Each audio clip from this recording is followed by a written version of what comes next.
కాళ్లలో నొప్పి, నరాల వాపు వంటి లక్షణాలతో బాధపడుతున్నారా? వెరికోస్ వెయిన్స్ లో అత్యాధునిక చికిత్స Avis vascular centre.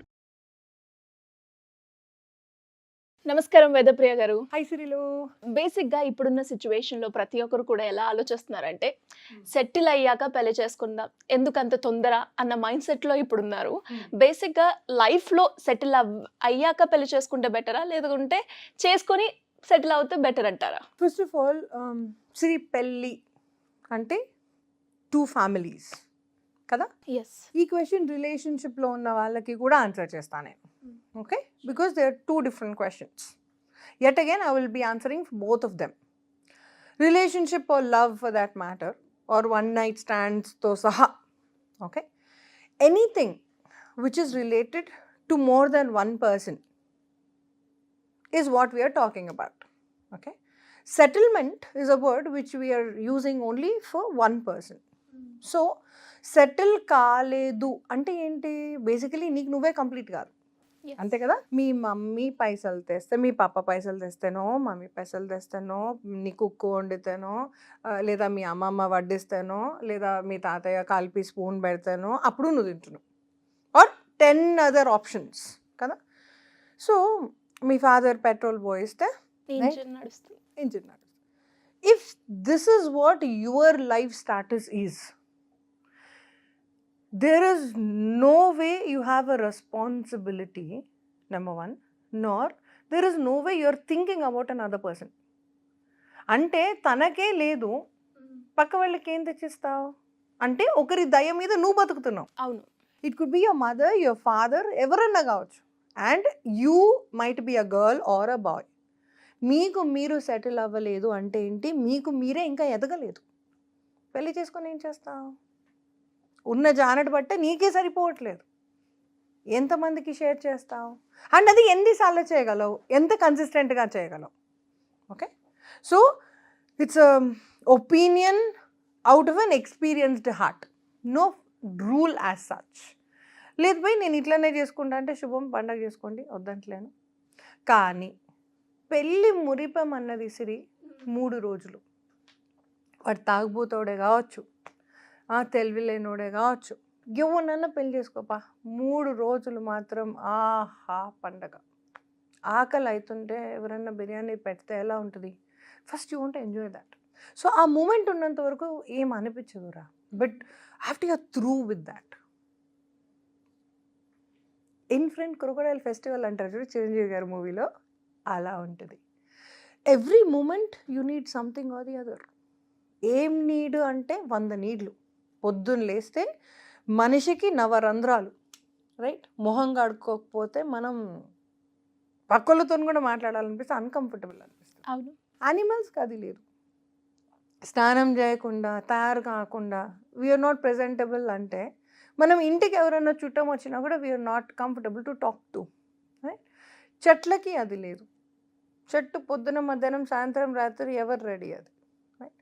So as a human being we are expected to do certain things. పొద్దున్న లేసామా, మొహం గడిగామా, తయారైనామా, వాష్రూమ్ పోయి వచ్చామా, there's certain things. దాని తర్వాతే మనిషి is ready to do whatever, right? ఒకవేళ నేను ఇలాగే ఉంటా, నేను స్నానం చేయను అన్నాను అనుకోండి, after 3 days maybe I don't think I want see myself, right? So ఒక ప్రిపరేషన్ అన్నది important, just to breathe. Forget about marriage. నువ్వు అడిగింది చాలా దూరమైన question. I able to understand. ఎంత చిన్న మైన్యూట్ నుంచి లేపుతున్నాను నేను టాపిక్. అవును. సో మీరు పెళ్లి చేసుకోవాలనుకుంటున్నారా, వన్ నైట్ స్టాండ్ పోవాలనుకుంటున్నారా, రిలేషన్షిప్కి పోవాలనుకుంటున్నారా, అసలు ఇంకో మనిషిని గెలికి ఏం చేయాలనుకుంటున్నారు అనేది పాయింటే కదా ఇక్కడ. ఇంకో మనిషిని మీరు రిలేట్ చేస్తున్నారు అంటే మీకు మీరుగా ఫస్ట్ కంప్లీట్ కాండి. When are you completed? It is when you start earning. It is not when you start earning. It is when you know how to maintain your money. That is when you have started earning.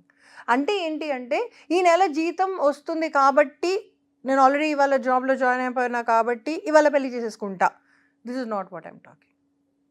చేయి, ఒక 6 నెలలు చేయి, ఒక సంవత్సరం చేయి. నీ పైసలతోని నీకంటూ ఒక కోరిక ఉంటుంది కదా చిన్నప్పటి నుంచి, నాకు పింక్ కలర్ నెయిల్ పాలిష్ కావాలి, ఏదో ఉంటుంది కదా, నాకు ఫెరారీ కావాలి, ఇంత చిన్నది కావచ్చు, ఇంత పెద్దది కావచ్చు, నీకంటూ ఒక కోరిక ఉండాలి కూడా. ఎందుకు చేస్తున్నావు ఒక్కొక్క కష్టం వేస్ట్గా? నీకంటూ ఒక కోరిక లేకపోతే, రైట్? సో ఫస్ట్ ఒక 1 year 2 years దాకా live the life you want to live. నీకు ఆ పైసలతో ఏం చేయాలనుకుంటున్నావు? మీ మమ్మీకి ఏమో చేయాలనుకుంటున్నావు, సమాజానికి ఏదో చేయాలనుకుంటున్నావు, నీకు నువ్వు ఏదో చేయాలనుకుంటున్నావు. ఈ 3 కంపల్సరీ ఉండాలి. తన మన పర, always have these 3 things once you start earning. అంటే సొసైటీకి నేను పుట్టాను సొసైటీలో కాబట్టి సొసైటీకి నా పరంగా నేనేం చేశాను అన్నది కంపల్సరీ ఉండాలి నీకు వచ్చే 1 రూపాయిలో. ఇంకొకటి, నువ్వు ఎవరికైతే తల్లి తండ్రి అని చెప్తున్నావో, ఎవరైతే నీకు ఇంత దాకా నిన్ను ఇంత జర్నీకి తీసుకొచ్చారో వాళ్ళకి. అండ్ ఇంకొకటి, నీ గురువుకి.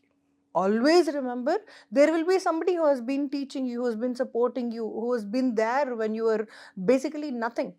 కానీ నిన్ను నమ్మిన వాళ్ళు ఉంటారు. జాయింట్ ఫ్యామిలీలో వెతకండి, ఫ్రెండ్స్లలో వెతకండి, వాళ్ళ కోసం నీ 1 రూపాయిలో కూడా పుట్ దెమ్ అసైడ్. వాళ్ళ ఇంట్లో బిడ్డ పెళ్ళి అయిన రోజు ఏమండి, మీరు నేను ఏది కాదు అనుకున్న రోజు నన్ను నమ్మి మీరు నిలబడపెట్టినారు కాబట్టి ఇవాళ నేను నిలబడ్డాను. సో ప్రతి రూపాయి which I have earned, a percent of that is a salute to you.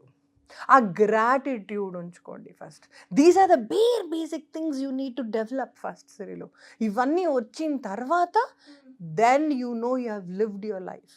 అది కాలేదనుకో, సపోజ్ పెళ్ళి చేసేసుకున్నాం, రైట్? ఆ అమ్మాయికి కూడా కొన్ని కోరికలు ఉంటాయి. పెళ్ళి కాగానే maybe she wanted to go around with her husband. Usually భార్యకి ఏముంటుంది, అబ్బా మొగుంతో ఇట్లా పెట్టుకొని ఇట్లా ఫోటోలు దిగాలి, ఈ దేశం పోవాలి, అది, రైట్? కానీ if it all husband had a very tough time in his life and ఆ టైంలోనే జాబ్ వచ్చింది, ఆ టైంలోనే పెళ్లి చేసుకున్నాడు అనుకోండి, పైసలు ఇంటికి పెట్టనా? ఇంటికి ఒక 2 సంవత్సరాలు పెడితే స్టేబుల్ అయిపోతుంది, కానీ 2 సంవత్సరాల పిల్లకి మోజు కూడా తీరిపోద్ది. ఆ తర్వాత ఇట్స్ ఓకే హనీ, ఇప్పుడు 2 years కాదు 10 years అయిపోయిన తర్వాత it's okay honey let's go to honeymoon అంటే సూట్ అవుతుందా స్టేట్మెంట్? కాదు. So you will have to catch when it is in that moment. దీపం ఉన్నప్పుడే ఇల్లు చక్కబెట్టుకోవాలి అంటారు. సో ఫస్ట్ నీకు పేమెంట్ అనేది వచ్చిన తర్వాత దైవానికి నువ్వు ఫస్ట్ నైవేద్యమే.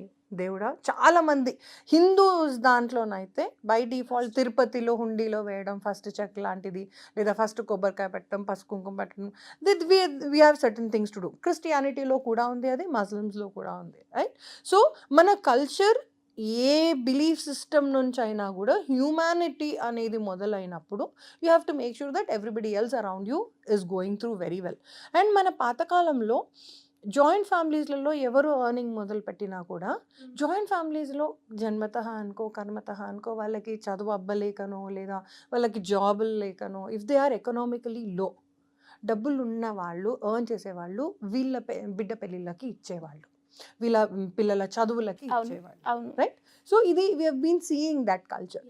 ఇప్పుడు కజిన్స్ కానీ రిలేటివ్స్ కానీ మెల్లమెల్లగా సపరేట్ అయిపోతున్నాం, కానీ ఆ రెస్పాన్సిబిలిటీ మర్చిపోకండి. మీరు ఆడపిల్ల కావచ్చు, మగపిల్ల కావచ్చు, ఒక ఫ్యామిలీకి కందా కావాలి అన్న కోరిక ప్రతి క్షణం మీ శ్వాసలో ఉండాలి, ప్రతి క్షణం ఉండాలి. Giving is living. మళ్ళీ ఒకసారి కాదు 100 సార్లు చెప్తాను, గివింగ్ ఈజ్ లివింగ్. ఎప్పుడైతే నలుగురి కోసం బతకడం నువ్వు నేర్చుకుంటావో నారాయణుడు నీ చుట్టూ కబడ్డీ కబడ్డీ ఆడతాడు. ఇది ఉన్నంత కాలం దీని చుట్టూ ఉన్న వాళ్ళు హ్యాపీగా ఉంటారు. అండ్ ఈ హోంవర్క్ ఎవరిది? ఇన్ఫ్యాక్ట్ నారాయణుడిది. ఆ నారాయణుడి హోంవర్క్ నువ్వు చేయడానికి రెడీగా ఉన్నంత కాలం నారాయణుడు నీ వెనక కబడ్డీ కబడ్డీ ఆడతాడు. He wants to protect you. Kabaddi kabaddi in sense he wants to protect you. So I hope I have understood your question and given you an elaborated answer. పెళ్ళికి ముందు పెళ్ళికి తర్వాత అన్నది పాయింటే కాదు. ఫస్ట్ ఆఫ్ ఆల్ మీకు సంపాదన అనేది మొదలైన తర్వాత సమాజానికి ఏమి ఇవ్వాలి, అట్ ద సేమ్ టైం జన్మనిచ్చిన తల్లికి ఏమి ఇవ్వాలి, తండ్రికి ఏమి ఇవ్వాలి, నాతో పుట్టిన కజిన్స్కి ఏమి ఇవ్వాలి, బ్రదర్స్కి ఏమి ఇవ్వాలి, అందరికీ ఏమి ఇవ్వాలితో పాటు ఇట్ ఈస్ వెరీ ఇంపార్టెంట్ నీకేం కావాలి, ఎందుకు సంపాదిస్తున్నావు, నీకేం కావాలంటే నాకేం వద్దు ప్లీజ్. ఈ ఆరెంజ్ కలర్ డ్రెస్ ముచ్చట్లు నాకు చెప్పకు. After 99 you will realise. Because నేను ఓల్డ్ ఏజ్ హోమ్స్కి వెళ్తాను కదా సరే. సో ఐ ఆస్క్, నాకు ఏదైనా నేర్పించరా, మీరు నాకు ఏదైనా నేర్పించరా, మీరు చిన్న ఉన్నప్పుడు ఇంకా ఏం చేయాలనుకున్నారు, ఏం చేయలేకపోయినారు అంటే 9 out of 10 they only set that నాకు చిన్నప్పటి నుంచి ఇగో ఇది కోరిక, డబ్బులు వచ్చినాక చేస్తా అనుకున్నాను, కానీ డబ్బులు వచ్చాక బాధ్యతలు కూడా వచ్చాయి. బాధ్యతలు అయిపోయే వేళకి డబ్బులు కూడా అయిపోయాయి. True. Right, Yes. Because they are not earning now. మీకు దీపం ఉన్నప్పుడు అంటే డబ్బులు చేతిలో ఉన్నప్పుడు ఫ్రైడే వచ్చిందా, బిర్యానీ పార్టీ అయిందా, ఇంతవరకే రిలేట్ చేసుకోగలరు. బట్ ఆ టైంలోనే సేవింగ్ కూడా ఉండాలి. If you are these are the 4 quarters you have to remember. ఒకటి సమాజం, ఒకటి తల్లిదండ్రులు, ఒకటి నీకు నువ్వు, అండ్ ఒకటి is for just in case a medical emergencies.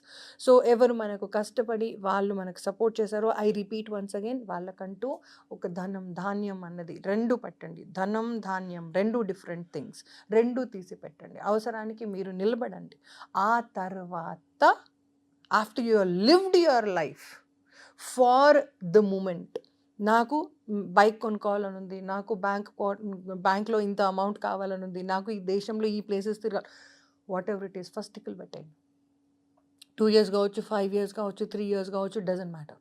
First మీకు మీరుగా కంప్లీట్ మ్యాన్ అంటే ఒక పీస్ఫుల్ స్టేట్మెంట్కి మీరు వచ్చిన తర్వాత దెన్ ఇంకొకరి చేయి పట్టండి. ఆ తర్వాత యు ఆర్ కంటెంట్. మనం అన్నం ఆల్రెడీ తిన్నాము అన్న తర్వాత ఓపికగా ఇంక 100 సార్లు 100 రకాలుగా వడ్డించే ఓపిక మనకు ఉంటుంది.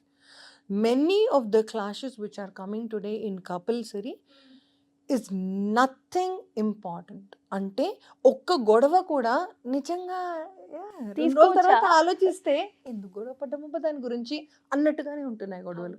It is because both of them have never lived their life.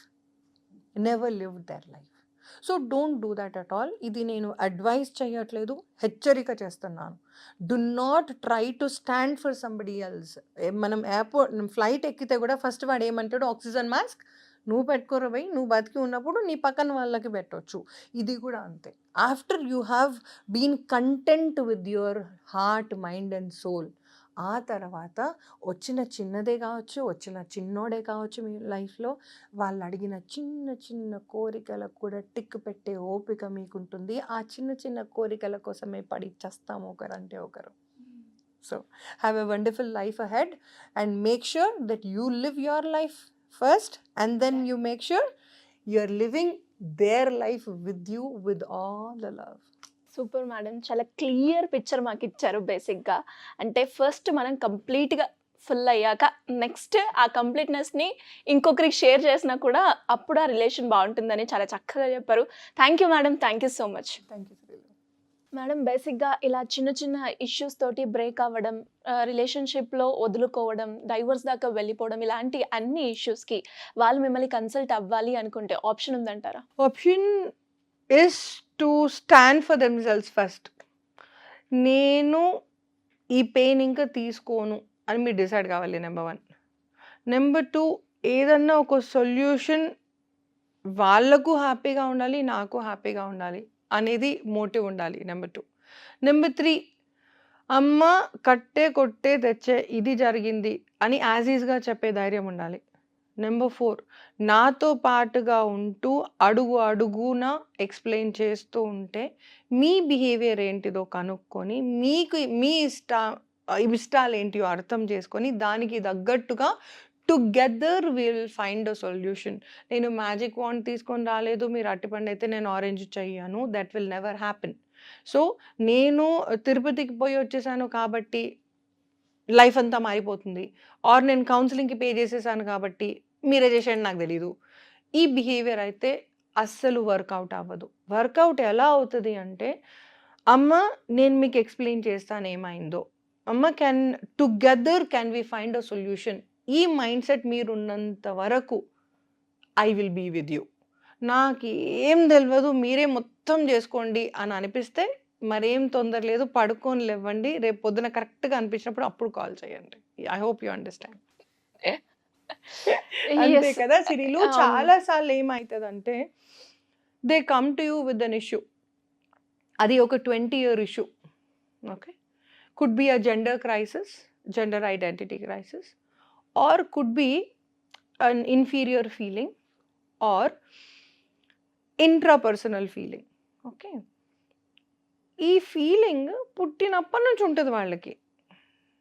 Madam నేను కౌన్సిలింగ్ వచ్చిన, పే చేసిన, కాబట్టి సొల్యూషన్ కావాలి. కావాలి అంటే నేను అన్న దాన్ని నువ్వు కూడా పక్కనే కూర్చో, నాతో పాటు ఇంకో కౌన్సిలింగ్ నువ్వు విను, if you think you can do I can also do అంటే మేడం నాకు అర్థం కాలే అన్నాడు. అంటే నేను అన్న చూడు నాన్న, రాముడు అంతటి వాడు ఎక్స్ప్లెయిన్ చేస్తే రావణుడికి అర్థం కాకపోయిందా? Why think Rama had to go through all those process. So ఏదైనా మార్పు అన్నది 3 క్షణాలలో వస్తే అది ఎలా వచ్చిందో అలాగే పోతుంది, అది మనకొద్దు. మార్పు అన్నది అంచెలంచెలుగా రావాలి. It has to come, it has to observe, it has to absorb. బిడ్డ ఎలాగైతే పెరుగుతున్నాడో సంవత్సరానికి ఇంత అన్నట్టుగా మనలో కూడా ఆ మొమెంటరీలీ వీ నీడ్ టు చేంజ్. ఆ చేంజ్ మనలో రావాలి, వాళ్ళలో రావాలి. అప్పుడు ఆ మార్పు పర్మనెంట్గా ఉంటుంది. ఆల్వేస్ రిమెంబర్, ఏదైనా ప్రాసెస్ హనీ లాగా ఉండాలి, మెల్లగా మత్తెక్కినట్టుగా ఉండాలి, తియ్యగా ఉండాలి, మనకు తెలియకుండా ఉండాలి, హెల్దీగా ఉండాలి. షుగర్ లాగా, వైట్ షుగర్ లాగా ఉండకూడదు. It's a poison. ఎంత తొందరగా ఎక్కుతుందో బాడీలో అంతే తొందరగా దిగుతుంది, అండ్ అది ఈజ్ నాట్ హెల్దీ. ఉన్న సెకండ్లో ఉన్న పలంగా మీకు సొల్యూషన్ వచ్చింది అంటే ఆ సొల్యూషన్ ఎప్పుడు నమ్మకండి. అది ఎవరు ఇచ్చినా, అహర్నిశలు ప్రే చేసే మీ అమ్మవారే వచ్చి ఇచ్చినా కూడా ఆల్వేస్ రిమెంబర్, తను మీకు ఒక టెస్ట్ పెడుతుంది అంతేకాని తను మీకు సొల్యూషన్ ఇవ్వట్లేదు. సొల్యూషన్ అన్నది నెమ్మదిగా రావాలి, నింపాదిగా రావాలి. అప్పుడు నిర్మలంగా ఉంటుంది, నిర్భయంగా ఉంటుంది, ఎప్పటికీ ఉండిపోతుంది. శుభం ఫర్ ఎవ్రీబడి. సో ఇంట్రెస్ట్ ఉన్న వాళ్ళు కింద స్క్రోల్ అవుతున్న నెంబర్ని సంప్రదిస్తే సరిపోతుంది. ఫోన్ తీయండి, డయల్ చేయండి, వెయిట్ చేయకండి. Thank you madam, thank you so much. Thank you శ్రీలు.